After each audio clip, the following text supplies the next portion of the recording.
Welcome into round two here at Grand Prix Sacramento. I'm TJ Rogers, joined by the phenomenal Paul Rietzol, Rich Hagon, also tagging along for the round, and we are going to have Marcin Sasinski alongside Omar Carmichael. You're telling me he's phenomenal and I'm tagging along for the ride? Wow. You gave me the keys to this car for the round. Thank you, my friend. I enjoyed that. It's going to be a rupture spark coming down. The Plains is going to pay that cost as it comes down. It's going to go back to Marcin. So, looks like we've got the green-white deck on the left, and I think you've got access to Omar's deck list. Is there anything that's really standing out to you as a primary game plan? Yes. So Omar has a lot of the traditional plans that you'd see from a white-blue deck, some of the flying creatures and removal and tempo elements. He's actually splashing Regal Bloodlord with a very, very light splash. And we've actually got Mentor of the Meek coming down to the battlefield. This is the 2/2 that whenever a creature with power 2 or less enters the battlefield under your control, you can pay a mana and you can draw a card. That's the kind of card that can actually, it's got small stats, but tell me a little bit about how that can affect this battlefield, because there's really two of them on the field now. Yeah. We've got one on Marcin's side too. One of the strongest cards in sealed deck, Mentor of the Meek. Gaining card advantage or repetitive advantage sources is really, really important in sealed deck, right? You don't want to just be playing creatures on curve, mashing them against each other and see who draws fewer lands. Mentor of the Meek is something that kind of disrupts that paradigm, and we see Omar, the first Mentor of the Meek onto the battlefield, but already a kind of interesting decision point here, as he had the opportunity to wait on playing the Gallant Cavalry until he could activate the Mentor of the Meek. He chooses to just get the Cavalry onto the battlefield. Feels like he's under too much pressure. Yeah, and that other card that is on the battlefield is the Thorn Lieutenant on Marcin's side of the battlefield. That is a 2/3 that, as the game goes on, it actually is going to act as a pretty nice mana sink as well. Yeah, we've seen that card be played and constructed. I mean, it's a phenomenal rate. 2 mana, 2/3.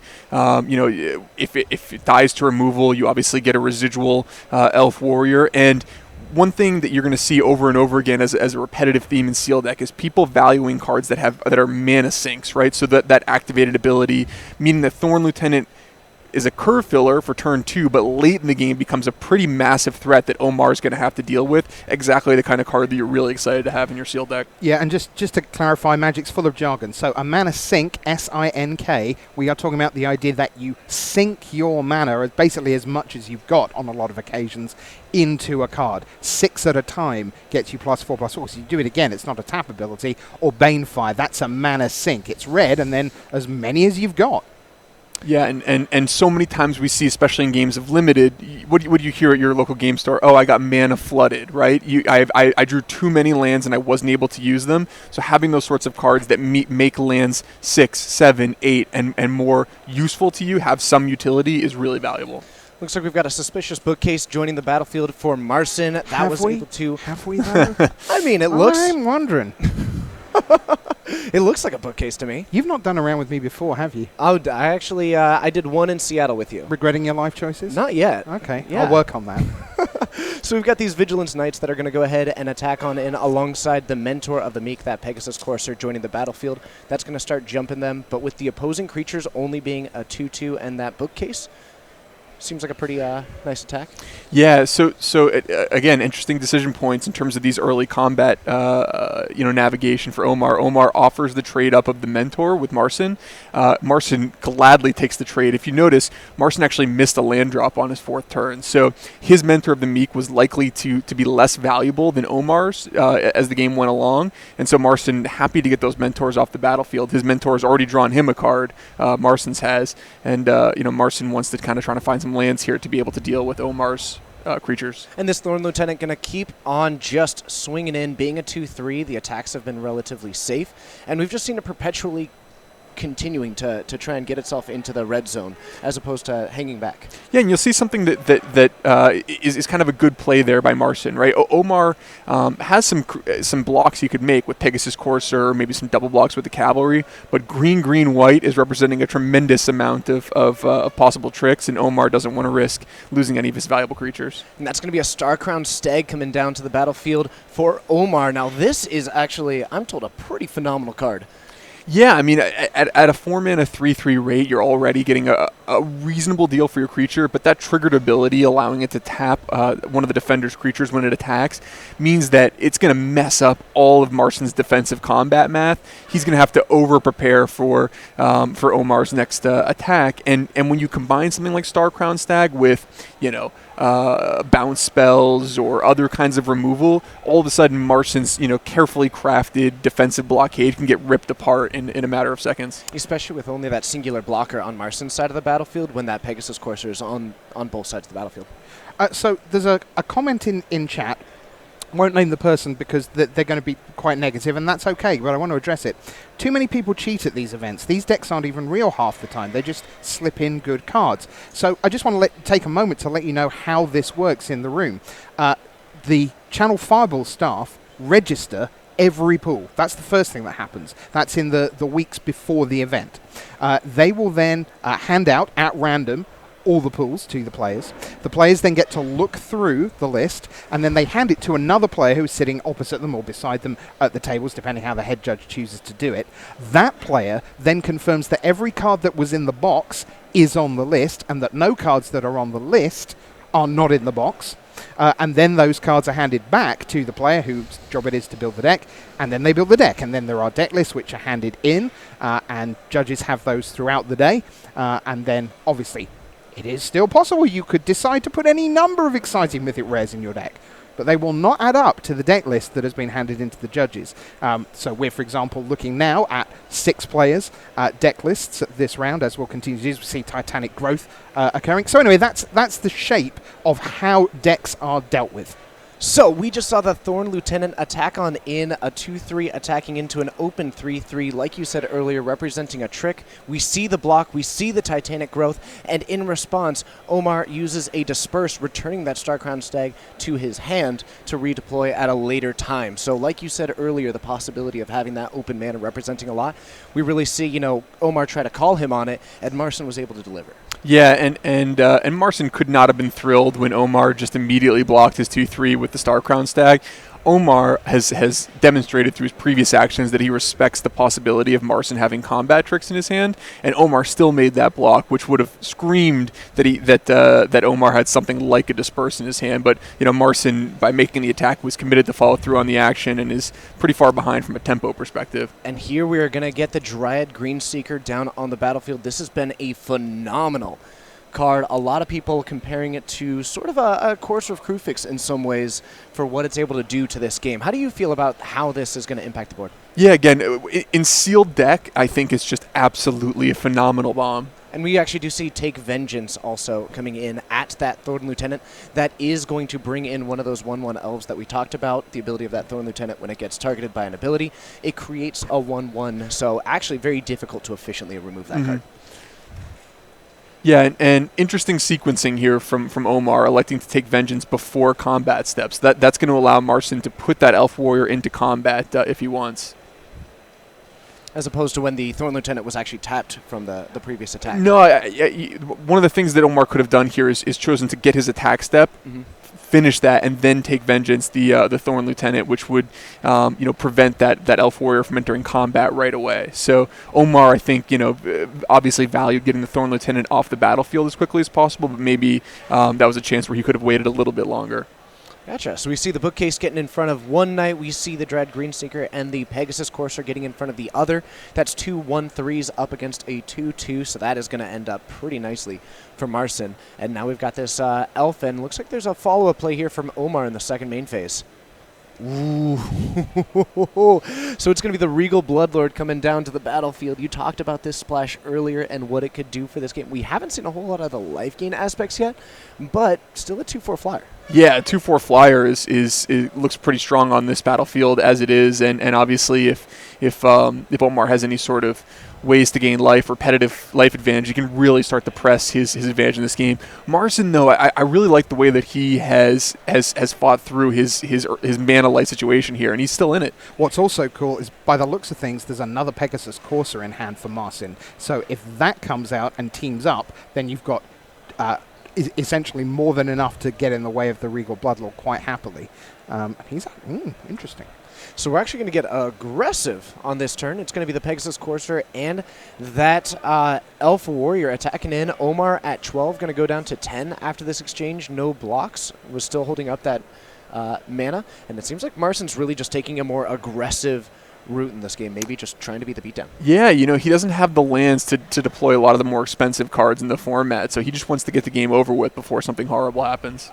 Okay, so maybe making some attacks that lend to worse blocks, but just because it's going to end the game faster, being aggressive helps move the game forward, and when you're missing land drops and Omar isn't, you're much more likely to actually end up in a profitable position. Yeah, and the way that Omar has played some of the previous combat steps, Omar has shown a tremendous amount of respect for the potential of Marcin having something, right? He has had the opportunity to make blocks with larger creatures on Marcin's smaller creatures, and he's just taken it. So we see the attack on in there. The reason why the Pegasus Courser got tapped is that Starcrowned Stag has the ability, whenever it attacks, you're going to tap down one of those creatures. So it was able to get a pretty nice attack in. Marcin falls to 6, and we see a Sky Scanner joining the battlefield as well as a 1/1 flyer, but it draws a card. Is that the kind of card that you're pretty happy casting in this format? Yes, Sky Scanner does a lot for you, right? So it's an evasive threat. Obviously, it's a way you can gain card advantage and trade off for a 1 toughness creature, and importantly, it's an artifact for some of the white-blue artifact synergies. It's 4 mana time here on Marcin's side of the battlefield. So many more options opening up potentially. We finally see this Dryad Greenseeker cash in for that Plains, and now 4 mana, maybe trying to move back into this game, because we've seen that Dryad Greenseeker, a card that, you know, is able to take a look at the top card if it's a land you put in your hand, but it has not been able to really get a whole lot done yet. Yeah, and Marcin is has access to his hand to both a copy of Titanic Growth and Mighty Leap, and is so close to being able to kind of cobble together a kill out of nowhere here, but he's going to need to survive one more turn, it looks like. And with 4 flyers on the opposing side, there is the 2 Pegasus Coursers that can potentially attack with 4 creatures total flying and that Suspicious Bookcase if enough mana comes into the realm. That being able to maybe chain together a couple of these big pump spells for a win is a possibility. Luminous Bonds coming down, though, on one of these Pegasus Coursers. This is a 3-mana card. Aura means that creature cannot attack, cannot block. That is going to remove that one functionally, does not have any abilities other than ones that are really beneficial when it's attacking. I would love to think that I will move with the times, but I just cannot get my head around things that don't cost 2. Pacifism is what that's meant to be. So what is this 3 mana nonsense? Who does that? Yeah. It's just rude. Everything else is power creeping, but pacifism is power declining. What's the term? Weak. Weak. That's what it is, Paul. Rubbish. So we're going to see Omar take game 1 here. We saw a mirror image come down at the very end, and Marcin is ready to pick it up after those attacks. Yeah, so Marcin's the Irish national champion from 2013, played in the World Magic Cup, of course, as a result, and they made 4th that year. That was the best run by the Irish. Fantastic stuff. He lives in San Jose these days. Meanwhile, Omar is from Oakland, California, so not quite just up the road, so about 90 miles or so. Playing for 3 years. Favorite thing about Magic is the art. That's what got him into the game. He says his top Magic accomplishment, okay, it's casting an act of treason. I can get behind that. What's your top Magic accomplishment, Paul? Jeez, I don't know. It's probably a bit above casting an act of treason. It's hard to top that. I'd have to think about that. I certainly have cast Act of Treason before, so I can at least match it. By the way, now let's just talk Pro Tour very briefly. I was thinking about Reed Duke the other day. You're wondering where this is going, and it occurred to me that basically, unless he's in a room alone, it's very rare that Reed Duke is the worst Magic player in the room, right? Yeah. How do you feel? Because I'm going to just be straight here. You're playing with the greatest player in the history of Magic. You're a Hall of Famer, and Andrew Cuneo invented the greatest deck of all time, which is Draw Go. Pretty much everyone reckons you're the B team on your team of 6. So yeah. How is that, Paul? How's that working out for you? Well, we tried to find someone better than John Finkel to play with us the Team Pro Tour, but there was just, that we had to settle. So, it's crazy. John and I and Andrew are just kind of hoping that Owen and Reed and Huey never realize how much we're dragging down the team. So hopefully hopefully they're not listening to this and no one out there tells them how much that we're actually costing them. But it's an honor to play with those guys, and obviously we were just laughing about Reed's pro point total before this. I mean, it's 74. It's a Bootian number, if you will. You know, it's just absolutely crazy. I've never even sniffed that kind of a pro point total. So we have just announced that the format for the World Championship for teams is going to be Guilds of Ravnica team sealed the week before the pre-release. So you're going to get, if it is you, and obviously you have a very big lead at the moment in the Team Series Championship, the 6 of you are going to be locked in a room for 24 hours with a case of Guilds of Ravnica. And look, just as a fan of the game, let's never mind that there are titles and, you know, just a big part of Magic history on the line. Doesn't that just sound like the coolest way to spend a day with 5 cool friends with a Magic set that isn't even out yet? You know, I've accomplished most of the goals that I wanted when I first started playing Magic, but being locked in a room with Odin Turtenwald for 24 hours is still on my bucket list, and so I'm gonna have a chance. I'm gonna have a chance to finally do that in a few weeks. I'm hoping. Good. Yes. Yeah, I'm quite looking forward to finding out who on coverage gets to be locked in there with me. Because the thing is, like, genuinely, to be the fly on the wall in that what that feels like is watching the entire evolution of a limited format, but at 12 times the speed. It's where in hour 1, you're saying, I think this 2-2 for 3 could be pretty good.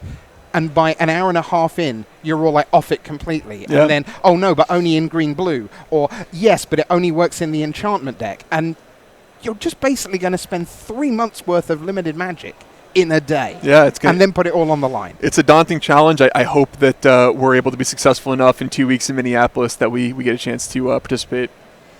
So game 2 coming on in, and Marston's going to lead off with a Forest. It's going to be followed up by a Plains from Omar. And actually, just looking at that hand, we see a little bit of the artifact synergy that we didn't see in that game 1. So I'm a little bit curious to see if that's going to really change his game plan. Game 1 went phenomenally. He's going to just play a Marauder's Axe here, and it's going to be backed up by a Centaur Courser from Marson. So we've got a 3-3 on the battlefield up against an Axe. Right. One of the things that we didn't mention a lot in Game 1 was matchups. As a matchup goes, white-blue in formats like this is traditionally favored against white-green. Why? White-green is playing things like auras and other creature enhancements and instants, and then Omar's white-blue deck is filled with things like Luminous Bonds and Disperse and Take Vengeance. Tons of opportunities for Omar to either gain pure card advantage or massive tempo advantage by bouncing an amplified creature. And so, you know, if you wanted to be in one side or the other, card quality aside, you'd certainly prefer to be in Omar seat. So we've got that Mentor of the Meek coming down, followed up by a Thorn Lieutenant on Marson's side, and now we've got Scholar of Stars hitting the battlefield a little bit. You know, it's 4 mana. It's a little bit overcosted when you don't have that artifact, but that Marauder's Axe means that is going to be drawing a card when it enters the battlefield. Attaching draw a card to any creature. How good is that? Yeah, I mean, it goes from way below rate to way above rate just by virtue of having that trigger. So, you know, certainly that's the kind of card that you would be okay paying about 5 mana for. At 4 mana, it's an extremely strong card. Now we see that it could potentially offer at least a trade for either of Marson's creatures while already having replaced itself. So, you know, pretty good situation for Omar. Yeah, and I've actually heard this format described a little bit. I've heard a couple of people say that it's a 3-2 format as opposed to a 2-3 format. Is that something, you know, could you tell me a little bit about what that could even mean? Take Vengeance, taking down that Thorn Lieutenant. We're going to see that Elf Warrior come in. Yeah, so different creature sizes have different values in different formats. So if there's a lot of 1 toughness creatures and then creatures that say have like maybe 1 power but a high toughness are usually pretty valuable. So Mighty Leap, move fast here. Yeah. Mighty Leap on the Elf Warrior, that is going to beat the Mentor of the Meek, giving it +2/+2 and flying. This was the combat following up an Exclusion Mage, which returned that Centaur Courser to the hand. Exclusion Mage, that sort of new 3 mana 2/2 return a creature that they control to their hand, but that Mighty Leap, getting rid of that Mentor of the Meek is probably right where you want to be if you're Marson. It's gigantic for Marson, and specifically a situation where he can trade a card like Mighty Leap, which is fairly weak in the matchup, for one of Omar's best cards when Omar's tapped out and Marson knows that it's safe. You know, it was a great exchange for Marson, but he's still obviously on the back foot here. And it's going to be the Starcrown Stag that comes down as well. We've got attacks in. We're going to throw that Starcrown Stag in front of the Exclusion Mage, open to the possibility. Inspired Charge coming down, +2, +1 to the field. Mighty Leap in response. We've got a nice little stack happening here, and now that Starcrown Stag is going to be a 5-5 up against the 4-3 Exclusion Mage, beating that one. But it is going to be a swinging for 5 from the Scholar of Stars. Yeah, and Marcin has to just, kind of love the way that this game is going so far. I mean, Omar's draw basically could not have been better, and here we are on turn 7, and Marcin has, a board advantage, and the life totals are fairly similar. So he's been able to manipulate somehow a couple Mighty Leaps, kind of a garbagey type card, especially in this particular matchup, into a board advantage. So garbagey type card? Yeah. How dare you! Bad players win all kinds of games with Mighty Leap. Look, I'm not above a Mighty Leap myself, no pun intended. Well, of course you're not. Wall of Mist coming down. We've also got a Snapping Drake joining the battlefield. Actually, one of the first flyers really in this game coming down. Might be something that could affect this game. It's a 3-power flyer. Seems pretty excellent. Yeah, one of the things that we noticed about the way that Omar is playing the game is that he's electing to do a lot of his actions during his first main phase, his pre-combat main phase. So he taps all of his mana, plays his creatures, and then moves to attack. One thing that for newer players that are just diving into sealed deck is if there's no reason to do something during your pre-combat main phase, it's often worth waiting to your second main phase to for example, commit more creatures to the battlefield. That gives Marcin less information during combat, and it means that you have potentially all your mana available. So we've got the Starcrown Stag and the Centaur Core. So that Starcrown Stag really able to affect this battlefield when it goes to combat. It's able to tap down an opposing creature, and Blanchwood Armor coming down on that Elf Warrior, making all 3 of these sizable threats. We're going to tap down that Wall of Mist, and now this Snapping Drake does not really have a block that it gets to walk away from. That's going to be +5/+5 to this Elf Warrior. Yeah, and again, it's funny we talked about the matchup, right? We mentioned how poor auras and pump spells were against blue-white, but if you notice, Omar's Take Vengeance and his Exclusion Mage, those sorts of things, didn't end up gaining him a large advantage. They mostly traded off 1 for 1, and Marcin was able to use those exact cards to his advantage. And that's going to be a win for Marcin, taking a couple of Mighty Leaps, and that's going to jump him right into Game 3.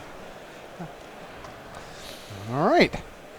So one apiece here. Coming up later in this round, we've got more feature match action coming your way. Justin Vizaro, 1-0 against Vikas Sidder. I don't believe that's related to Ricky Sidder, don't think so, from the United States. And then Brian Castle, if we get a chance, we'll see him against Zach Mandelblatt. Those are our round 2 feature matches here. Not a lot of big names have won by. Actually, ironically, it turns out, here's a little bit of behind the scenes for you, because people often ask, how do we get our feature matches? It turns out that round 2 is exactly where the fewest name players are, because in round 1, you get people from a go who've played fantastically well in the past, like Harry Corvesi last round, 4 Grand Prix top 8s, but haven't played for a while. They have no buys. They don't have the Planeswalker points to get them a buy. And then once you hit round 3, you've got players, often people like Silver Pros, players who are very familiar at the top tables week in, week out. But in round 2, it is mostly players that they haven't won a trial, which gets them 2 buys. They are on the way up, generally. They are people who have got just enough Planeswalker points to eke out that first buy on their path up the game. But anyway, here comes game number 3. It is Marcin Sasinski, the 2013 Irish national champion, against Omar Carmichael. And to bring you the story of that game 3, TJ Rogers and Paul Rietzel. And we're heading into the second turn for Marcin here, leading with a Forest. Omar, Island and a Plains. It's been about the same start each time, not seeing that Rupture Spire, and that is going to be a pass, no third land. We saw this in game 1 on Marcin's side, but missing a land drop for your third one, that's got to be huge. Yeah, especially brutal against a deck like White-Green, which is particularly well equipped to punish a stumble. So Omar obviously happy that he finds the land after just a short delay. Yeah, and the interesting thing here is Omar was on the play, so really it's almost like he just took a step back to be on the draw, except did not take his card. Right, yeah. Always tough to do, but you can't fault Omar for the decision to keep when he has both an Island and a Plains in his opening hand. Hard to send that one back. And I'm going to have to listen back to that, TJ, because you made that sound like it wasn't terrible at all. And it is clearly just horrendous. I'm a positive kind of guy, Rich. Yeah, that is true. I like that. Centaur Courser getting in. We see a Pegasus Courser. So really, there's a joke here about charting a Courser on this side of the battlefield. We won't talk about that. Of course. And we've got Mentor of the Meek, and it's actually going to be the Arcane Encyclopedia coming down to the battlefield. This card in Sealed is powerful. Yeah, what Omar wants to do right now is just put his hand up and Marcin say, can you just give me 5 or 6 turns to get set up here right now? Because Omar has 2 incredible advantages on the table. He just is going to be really short on time. I mean, it's not just powerful. It is literally everything. I mean, it's right there in the name, TJ. So we see Dwarven Priest come on down. That's going to gain a life for each creature you control. It does include itself because it's when it enters the battlefield. Do you like that, Paul? The priest? Yeah, I think it's quite good. I think that 4 mana 2/4, again, not exactly what you're trying to do, but especially in limited, where you get into these creature races and you're exchanging damage and attacks. 4 mana 2/4 gain 3 life is often a really nice swing. So we activate the Encyclopedia, we draw the extra card, and then we discard to keep 7 cards in hand and pass the turn back. This is just not how you want this to go. The Centaur Courser, the Centaur Courser, the Pegasus Courser, and the Dwarven Priest all attacking in pretty happily. This is a massive hit, and Omar has got a lot of ground to make up when he's at 7. Yeah, and Marcin, we saw earlier, we mentioned cards like Mighty Leap and Titanic Growth, could very easily be able to assemble a lethal attack next turn. So we're going to see that Suspicious Bookcase come down to the battlefield. We've got another one of these Pegasus Coursers. Omar playing down the 4th mana, and it's kind of now or never, and it's got to be something remarkable to try and get back into this game. Cleansing Nova is 5 mana, so it can't be that. Right. Yeah, it has to be something like a Cleansing Nova at this point. So Omar, I think, correctly realizing with 2 Pegasus Coursers and a Suspicious Bookcase on Marcin's side that Centaur Courser was likely not being able to be blocked. So he chooses to take Vengeance, kind of the biggest threat, but still facing 4 unblockable damage. Omar does have Invoke the Divine in hand.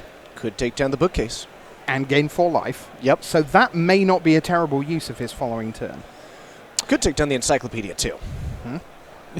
And when you're Omar here, you kind of get to assume that Marcin has all lands in his hand and is going to draw all lands for the next 4 turns, since you don't beat any of the other situations. So you just assume that that's the truth, and then you try to see if there's any way that you can beat that. So that basically, if Palavida Dama de Rosa was in that seat, we would now be talking about the card game Bridge, because what you're essentially talking about there is something called finessing the queen, which is the idea of if you can only win where the card against you is on your left, then you assume it's on your left and not on your right. Because if it's on your right, you just lose. So let's pretend it is on the left. Right. And that's what you're doing here. You're finessing the queen and going, Marcin Sasinski only has lands, going to keep drawing lands, I'm going to be fine.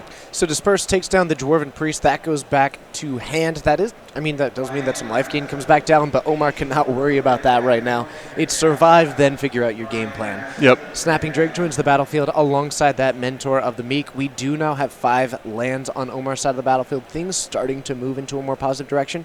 Now it's just trying to come up against this momentous disadvantage that you found yourself in. Right. It's going to be really difficult. I think that if Omar was at, say, 7 right now, he would have a very good chance to come back. But if Marcin's able to find something to deal with any of Omar's blockers, or certainly something like a pump spell, that could be it. Wow. Starcrown Stag coming down. There's also going to be the Dwarven Priest coming down. That is going to gain 5 life. Notably, the last card in Marcin's hand, also an Invoke the Divine. Wow. So Starcrown Stag comes down. That means that Omar needs to come up with an answer to not only, the 4 attacking creatures that are on the battlefield, also the fact that the Starcrown Stag can tap down one of them, also the fact that the Suspicious Bookcase can make one of them unable to be blocked, and Omar's at 3, and there's a 3-power Starcrown Stag. I thought you said you were a positive guy. What was that? That was just like, here's 74 reasons you're going to be dead. Marcin's in a positive position. Fair. It's a tall order, though. It's a tall order for Omar. Interesting. So Omar, I think, is going to be priced into casting this Invoke the Divine this turn in order to stay alive. Maybe the sort of thing he would have preferred to do on his turn to prevent the Bookcase from being activated. Another interesting thing is going to be that Omar can fire down this Invoke the Divine. If that is the case, that Marcin's other card is the Invoke the Divine, can just take down Omar's target first. Right. Let's see if it's a very good play. See if Marcin comes up with it. That's so savage. Here we go. Invoke. Oh, no, he's going to let it happen. All right. Now, is that a choice, or is he just... I really thought I saw one. I may have been No, he mistaken. don't. No, you're not. He has that. Oh, okay. Well, Titanic Growth. Thanks that'll for do it playing too. by. so it is just going to be a Titanic growth on a Pegasus courser. Sometimes that's kind of the cool thing, like a big horse, you know? That's a little bit of a better story at the end of the day than saying, like, I trashed my own bookcase. Got me a win. See, I like the trash in my own bookcase. By the way, just so you know, you said at one point he activated the encyclopedia. Yes. We have a word for that. It's read. So, just so we know. Why don't we have a little word with Marcin Sasinski, the winner of round number 2. We'll have a chat with him in just a minute or two while he gets himself sorted out. Meanwhile, we're back here at the desk, Rich, TJ, and Paul. So, Paul, we're doing a card for the round, every round. Last round it was a Johnny's Pride Mate, which settled very nicely in Harry Corvase's black-white deck. Based on what you've seen here in our main match, what are you going to give us as card of the round this time? Has to be the Star Crown Stag. We saw it mess up defensive combat for both players over the course of that game, or that match rather. We saw that Omar and Marcin both wanted to be on the front foot. There's no better card when you're on the front foot than the Star Crown Stag. If you get to untap with it on your 5th turn and you have other creatures to attack with, you're going to be presenting a tremendous amount of damage and usually precluding the possibility of profitable blocks from your opponent. We've seen this type of effect on creatures in the past. It's almost always been a really strong effect. It's definitely the case here. So Star Crown Stag, great picture too. I like the horns on that elk too. Very luminescent. Yeah, very star crowned. So I think that Marcin did a really, really nice job navigating those games where he had enough mana to cast his spells, basically. Okay, well, he is down in the feature match area, ready to have a little chat. Marcin, hi there. It's Rich Hagan alongside TJ Rogers and Paul Rietzel. Thanks for joining us on the show. Hello. So congratulations, up to 2-0 now. Tell us a bit about your deck, how you built it, and how happy are you with it? So when I looked at my pool, there were a couple of cards that stood out. Especially that thing that stood out was the double Pegasus Courser and double Stag, which allowed me to make any kind of aggressive deck. Mm-hmm. And I think aggressive, so you either can, in this format, you can either go very controlling and for a long game, or if you don't have the cards for this, you have to go for a really aggressive evasion stuff. So these 4 cards stood out to me as the best way to actually push damage through. I was trying to find something to pair the white color with, and green was pretty good choice because I have a lot of, I have 2 Centaurs, the 3/3s for 3, and I have top end of Colossus Dreadmaw, the 7/7 Trample that can block 2 creatures, and the 5 mana 5/5 Vigilant, I don't remember the name now. Right, sure. So that's how I built it, and also, so since my plan was to push through damage as fast as possible, I also have 2 Titanic Growth and 2 Mighty Leaps, but I don't play only 1 Mighty Leap in main deck. I sideboarded it in here because the games were really fast. It was like basically a race. We both had evasive creatures, so I sideboarded in the Mighty Leap instead of the 7/7 for 7 because game didn't really go that long. So returning to core sets here, we're seeing core set 2019. It's really this return to fundamental Magic. Is that something that you're really enjoying? Do you think that's something that gives you an advantage having played this game for such a long period of time? Or, does it feel like you're going back home? I think there is a lot of, I think it definitely rewards skill in a bit more because a lot of, especially younger players or people that play much shorter, they don't plan 2 or 3 turns in advance. So I had this in game 1, I had this really long pause when actually Judge told me I had to play faster, and that was because I could, depending how my opponent played next turn, I was trying to figure out how I can close the game with all the pumps I had in hand.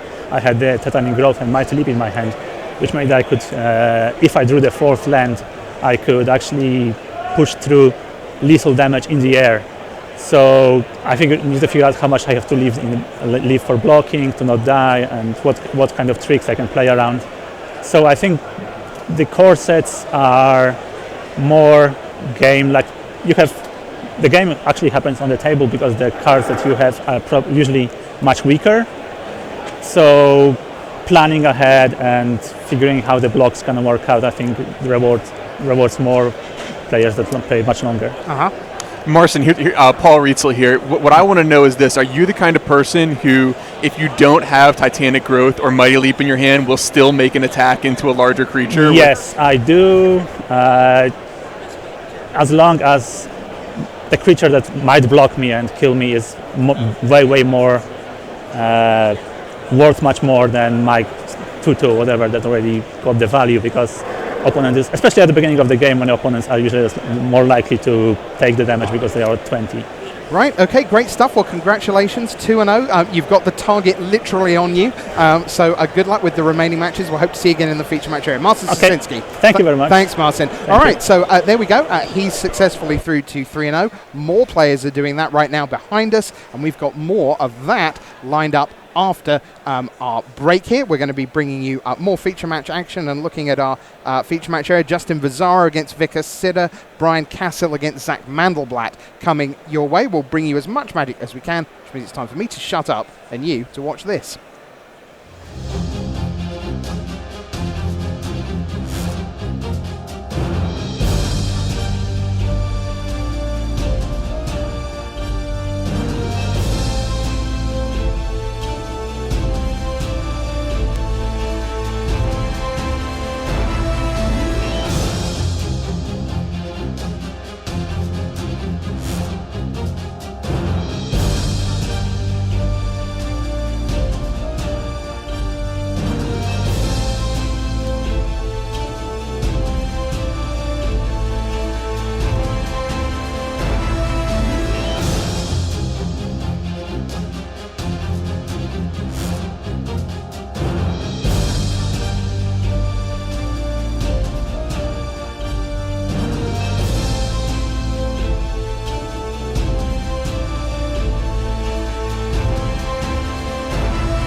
Hi everyone, welcome back to coverage of Grand Prix Sacramento. We're an MTG launch getting you underway with the morning, the fundamentals of Magic right here on the home of Magic. Rich, TJ, Paul here with you.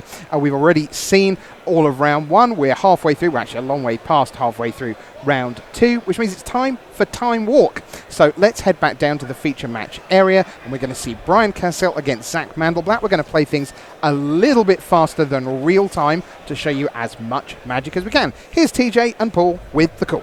And it's going to be Zach, who is on a red deck by the look of it. We have also got a blue-black deck on the opposing side, and it's a Wall of Mist coming down as the first creature on the battlefield, followed up by an Oresco's Swiftclaw. So Zach seems to be pretty solidly in the red-white area, or is he trying to get anything a little bit fancier? Nope, Zach has a very single-minded red-white beatdown deck, 3 copies of Onaki Ogre, a ton of white, kind of that go-wide deck that we talked about earlier.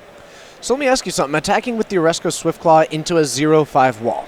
Why? Yeah, so that's what's called a free roll attack. In this situation, your Oresco Swiftclaw will never die during combat and will never be used as a blocker during Brian's third turn. So Zach's thinking, okay, I'm going to attack, represent that potentially maybe I have something like Mighty Leap or a Shock to finish off your wall. If you don't block, I'm happy. If you do block, I don't lose anything.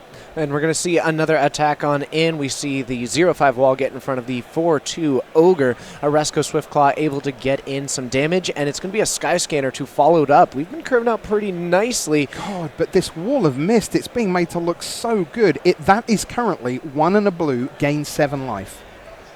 Yeah, this is about as good as you're going to see that card perform. Because I don't like that card at all, I got to be honest. And it is just looking phenomenal here. And actually, it's going to be joined by a Fire Elemental. So really cards that I am personally not always the happiest, but maybe this is just sort of the realities of Sealed, is that sometimes you're just playing cards a little bit unusual, and it's going to be a Johnny. You happy playing that one? Adversary of Tyrants. I'm happy playing that card. I got to play it recently. Yeah. This card is going to come in. It's got a couple of stellar abilities. Yeah, so let's walk through it. +1, put a +1/+1 counter on each of up to 2 target creatures. -2, return target creature card with converted mana cost 2 or less from your graveyard to the battlefield. If you get to the emblem, which is 7, you get an emblem with, at the beginning of your end step, create 3 1/1 white cat creature tokens with lifelink. Starts at loyalty 4. So throwing down those counters onto the Ogre, onto the Swiftclaw, and let's just attack in with a 5/3. That's a pretty good attack. Yeah, a Johnny absolutely a brutal, dominant force on a board like this. I mean, Brian with a kind of 2 below-rate creatures, and nothing else going on, and Zach has one of the best mythic rares in the format. So we see why Zach has chosen to include some of those low-to-the-ground curve creatures. He's hoping for something like 2-drop, 3-drop, and then eventually a Johnny. Grumpy Old Farts on stream says, a good production would just show the card on the stream instead of reading it. Which is very fair. Because this is Time Walk, we don't have the ability to just sort of squeeze it all across and show you the cards, which is why I decided to read it. If this was our live match, we would, of course, have put it on the screen. So that's just what happens. Once we get to the end of the round, Time Walk doesn't have Card Viewer attached. And now it's time for the old switcheroo. Switcheroo coming down, and now Zach gets to have this Wall of Mist, which has been doing a stellar job, and it's going to take that Onaki Ogre. It was tapped. It had previously. God, how do you feel about that switcheroo? It's okay. It's certainly not that exciting. I mean, a 5/3 is a lot better than an 0/5 wall, but with switcheroo, what you really want to be doing is taking like a rare or a mythic creature and trading off something like a creature token. In this case, the 0/5 wall still pretty valuable to defend Zach's Johnny, and a 5/3 is not exactly what Brian needs to get through and pressure that Ajani, which is his #1 priority right now. So switcheroo is useful, but just not that powerful here. Possibly my favorite thing right now, too, is that by activating the Ajani, it can actually make this Wall of Mist not die to the Ogre. Right. Because it's currently a 5/3, and you can just turn this wall into a 1/6 through the Ajani. Yep. Which means that it's going to protect this Ajani phenomenally. Yep. Yeah, Ajani just... Look, when you're playing limited, you imagine getting a Johnny out, putting some counters on some creatures, and then maybe forcing your opponent into a bad attack where you lose your Johnny. The games where you get to untap with it over and over again, you've got multiple creatures to put counters on, generally go pretty well when you have that Planeswalker. Yeah, deciding that that's not even the direction that he wants to go, just throwing a counter onto this 2/2 with Vigilance, making it a 3/3 with Vigilance. Gallant Cavalry also brings in another, looks really similar to a card that we saw last set, Call of the Cavalry, just this one actually has a creature attached to it as opposed to that sorcery. Yeah, and kind of a little subtle, really nice play there by Zach, putting a counter on the Gallant Cavalry as opposed to the token. If Brian has something like, say, a bounce spell, Disperse or Exclusion Mage, Zach would rather Brian use it on the Gallant Cavalry, allowing him to trigger it again, rather than on the token, which goes away forever. Oh. So lots of mana out. We have not seen a whole lot as far as the black mana of this deck. There are a couple of those swamps out there. This seems to be a Grixis deck, but so far it's been pretty happily in blue-red. It's got this Ogre. The Switcheroo was able to trade away that Wall of Mist. But now we are going to get a big old dragon on the battlefield. This is going to be the Haste 4/4 Volcanic Dragon. 6 mana. It's flying. It's fast. It's going to hit hard. Yeah, and exactly the kind of card that if Brian had this last turn, he would definitely be in this game, since this would be the turn that he'd be removing a Johnny from the battlefield. As it is, just a little bit too far behind. He's going to give Zach a third opportunity to activate the Ajani, but certainly that's the kind of way you get yourself out of a mess like this. Yeah, that Ajani ulting not really an option.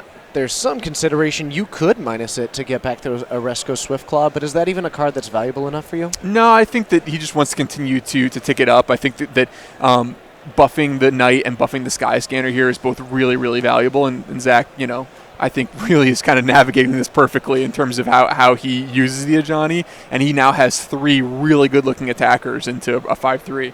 Yeah, I mean, it's a 3/3 flyer in the air. That Sky Scanner starts as a 1/1, but it's been accruing those counters.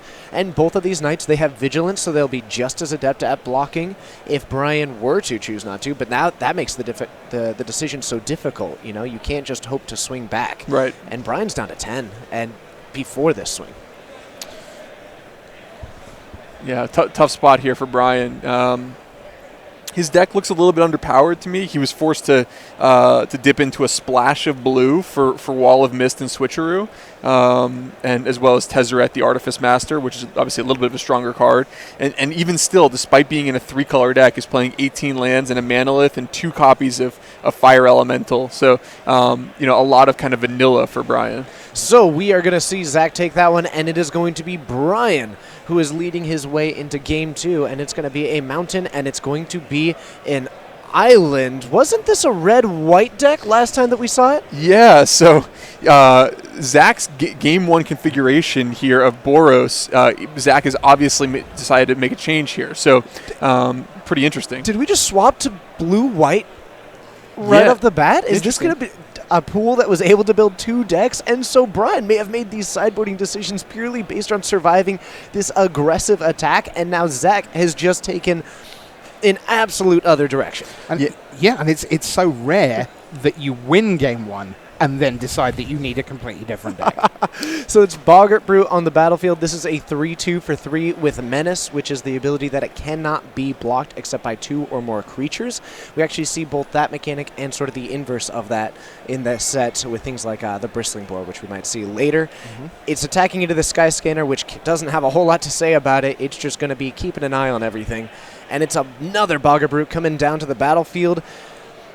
We seem to have switched roles on who's the aggressive player in this match. Last time we saw blue-red Wall of Mist on turn 2, and now it's Boggart Brutes against blue-white Sky Scanner. Yeah, who is the beatdown, Paul?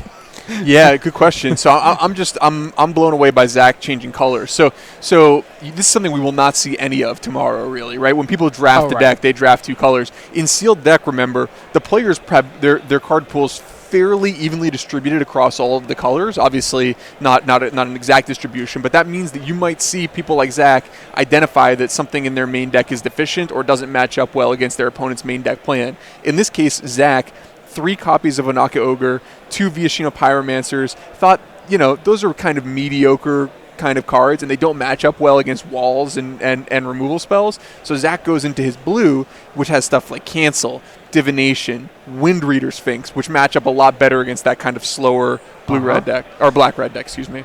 So one thing you might be wondering is why is this other Bogger Brute not attacking in? It's because it is feeling diminished. At the moment, that is a blue aura that gives it -6, -0, as well Dwindle? that is Dwindle. That if it enters combat, it ends up actually getting destroyed in it. You're right, that is Dwindle. But whenever it blocks, destroy it. And it's not going to be doing a whole lot of attacking. So, we do have that Bogger Brute continuing to get in. Scholar of Stars, the 3/2 that we were able to see earlier, it did draw a card because of this Sky Scanner, like you said, really, earlier in this same round in a different match. Drawing the card on that card, excellent. Really brings that card up to its cost. Yeah, but Zach under kind of a lot of life total pressure here from this Volcanic Dragon. It looks like he's got some tools in his hand to be able to fight back, but Zach's going to need to start entering combat with Brian next turn, since obviously, Brian's representing a lethal attack. So Zach definitely on the back foot despite being up quite a few cards. Yep, Volcanic Dragon, the 4/4 that we saw come in last game, was not able to salvage the game, but it's putting on a good show this time. Up against an Aviation Pioneer, which was able to create a Thopter. So there are 2 flyers in the air right now that can interact on that side of things. And now you just have to deal with the Bogger Brute as well. Yeah, and we know Zach actually has had the Ajani in his hand the entire game, but hasn't had a good window to play it. I see an act of treason. Omar's greatest accomplishment. Pump fake. Ooh. Just considering it, maybe waiting. The consideration might have been because there are 2 flyers out there, as well as there would still be 3 blockers, it wouldn't end up being a lethal act of treason. And without sack outlets, this might be the option that you really want to exercise it when it's winning the game. Yeah. There was certainly some merit to just taking taking a 3/2 creature and making your opponent's blocks look a lot worse. You would have snuck in 3 damage. Zach would have been forced to stick his Sky Scanner into combat with the Bogger Brute, but he's going to hold on to Act of Treason for, like you said, a lethal situation. Sack outlets, a lot of jargon in one very short phrase. Sack, short for sacrifice, meaning an outlet, meaning a repeatable, usually, way to do that sacrifice. So a sack outlet is a means that says, for example, sacrifice a creature, draw a card.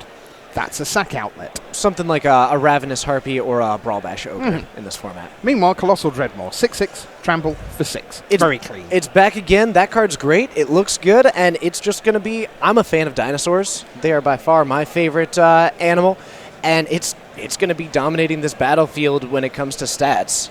Yeah, and we mentioned earlier that Zach kind of switched colors, and it made a lot of sense. Brian also getting out of blue and then dipping into green. He noticed, I think, game 1, how ineffective the switcheroo was against Zach's strategy, a bunch of small creatures that you don't really get a lot of value from casting switcheroo on. So he's going to dive into green, where he's got some serious size in the form of Colossal Dreadmaw, which he expects to be effective against Zach's deck. Here we are going to get the Salvager, which is going to come in, buy back that Anticipate as a way to dig into more things.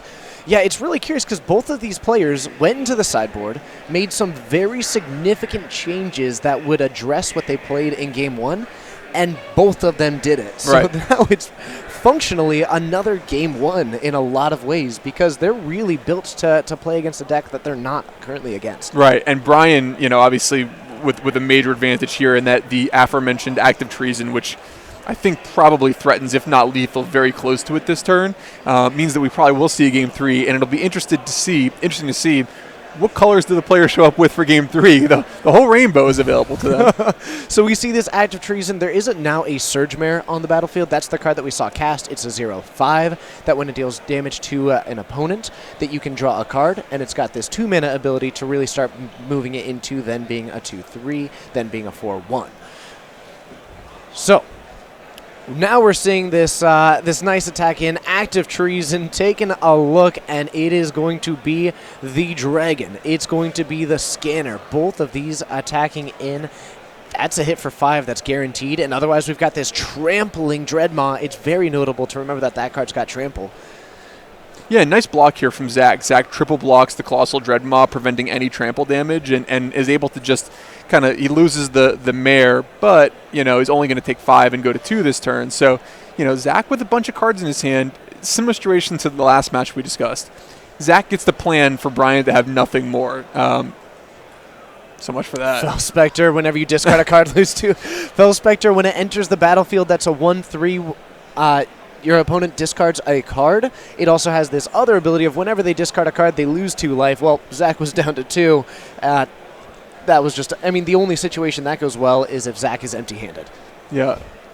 Looks like Zach is left to see here. Might be a little bit of confusion with the timing of how things happen here. So that does mean that it would lead us into the game 3. So what I just wanted to check as we just started game number 3 there is, were we going to go back to the red deck? And we do. And Zach goes on to win. So Zach wins that by 2-1. The reason we're coming back here is because the players are just about to get seated for round number 3. So, Paul, if this was our first look at the format, what did we learn from our first round of staring from the overhead at what's going on? Well, we haven't seen too many of those bombs that we talked about early on. A Johnny we saw kind of take one game over, but really being on the front foot has seemed really good. We've seen people use Pegasus Courser, the Star Crown Stag in order to just lean on their opponent and then finish them off with kind of a well-timed removal spell or potentially something like Titanic Growth. So tempo decks being able to overcome the bombs has kind of been the story of some of the early games we've seen. Mm-hmm. In terms of removal, this doesn't seem, again, from early rounds, and I watched round 1, of course, here as well, doesn't seem like there's a lot of, here's a threat, remove it, here's a threat, remove it, here's a threat. Okay, now I can't deal with that third one. It doesn't feel like creatures are dying by just being reached out and targeted. We've seen the destroy target tap creature, take vengeance, has come around, but it's more about mighty leaps and titanic growths and dwindles as a removal spell kind of thing. Right. So there are basically 3 kinds of creatures that you need to have a removal spell for. Evasive creatures, evasive threats, creatures with brutal activated or triggered abilities, Star Crown Stag, or Pegasus Courser, or creatures that are just so far sized up in terms of their rate, Gigantosaurus or something like that you just can't effectively combat them. M19 has a lot of creatures that you can just enter combat with, right? Onaki Ogre, great rate, 3 mana 4/2. You can easily find a creature to just trade off for it, meaning that you can judiciously use your removal spells to deal with one of those 3 class of creatures. Okay, so there we are, rounds 1. Something very strange was just happening behind us, I think. Oh yeah? Really? You don't seriously think I'm going to let them have all the fun? All right, that's round 2 out the way. You decided not to join in on that one, Paul?